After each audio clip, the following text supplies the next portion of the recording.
big hit. Oh, helmet thrown at Reddick. Angry. And I can see his argument, but I can also see Reddick saying, hey man, I felt like you crowded me on entry, but it's such a dangerous entry at high speed. You've got to have a little give and take there. Or that'll be the result, right? When those guys are going to refuse and argue down into the corner. We saw that aggressive racing between the 11 of Denny Hamlin and you. Assess what happened. Was there somebody in the right and somebody in the wrong?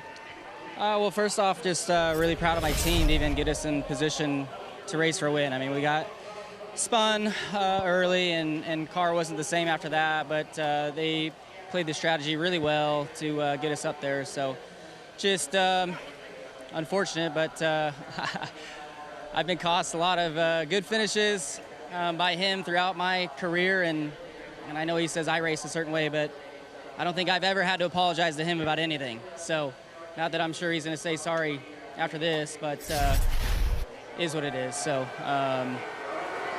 whatever, just move on.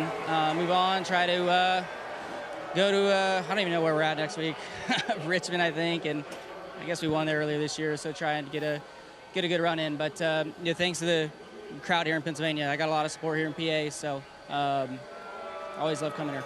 You and Denny are friends off the racetrack. Do you have an inclination to reach out to him or just kind of wait and see? I know you said you don't think he'll apologize. No, I mean, it is what it is. Like, yeah, we're friends. Yes, this makes things awkward, but, whatever. He's always right. All the buddies know Denny's always right, so I'm sure he was in the right there as well. But it is what it is. I'm not going to let it tarnish a friendship on track, but I am pissed. So, and I feel like I should be pissed, but I'm sure tuning into action is detrimental. He'll have a long clip about it. Do you race him differently on track then? I think at this point I have to, right? Like I said, I've never had to apologize to him about anything I've done on the racetrack. I can count 4 or 5 times where he's had to reach out to me to be like, oh man, sorry, I put you in a bad spot there, or whatever. And so eventually, like he says, you got to start racing people a certain way to get the respect back. So, he pulled the same move on Ross last year, which Ross probably deserved it, right? With all the stuff that he's done to Denny in his career. Again, I haven't done that to Denny, so I don't think I deserve to be run into before I ever got to the wall. So, just it is what it is. I'm gonna go race a sprint car on Tuesday night. I'm gonna forget about it here in a few hours, and that's the best medicine for a tough result. So, look forward to getting the 57 sprint car on Tuesday at Grandview, and you move on to Richmond. A very frustrated Kyle Larson comes home in the 21st position. Well, that's not true. He's ran me off a bunch of road courses, and called me and said sorry, and I said I'm going to stand my ground next time. I'm not here to defend anything. I put both of those guys, the 48 and the 5, in an arrow situation. Didn't touch either one. How can you wreck someone you don't touch? They make a decision to either let off the gas and race side by side, or hit the gas and hit the wall. I mean, I put them to those decisions. I didn't overshoot the corner. I was behind them. I tried to get position on them. Knew it was going to be tight off of 2, but always made sure I left a lane or more than a lane.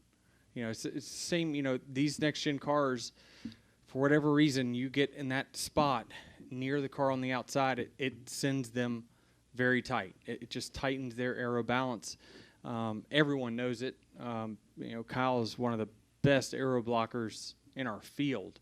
I knew once he got the lead and it was green, there was just no way I was going to go around on that. So I just backed off and just waited and tried not to burn up for a restart later, because he knows how to put you in a situation to just kill your car. So, we waited and we pounced at the right time. He didn't get his right sides clean and drove in the corner just too far and let us get beside him. And then I thought we were going to race it out off of 2, but it was just he got in the fence.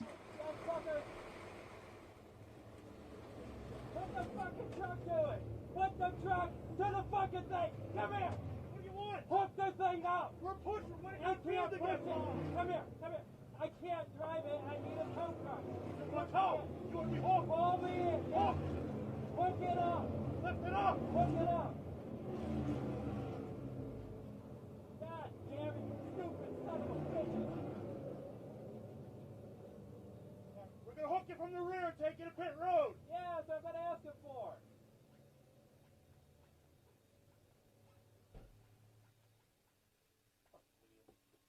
God, stupid sons of bitches.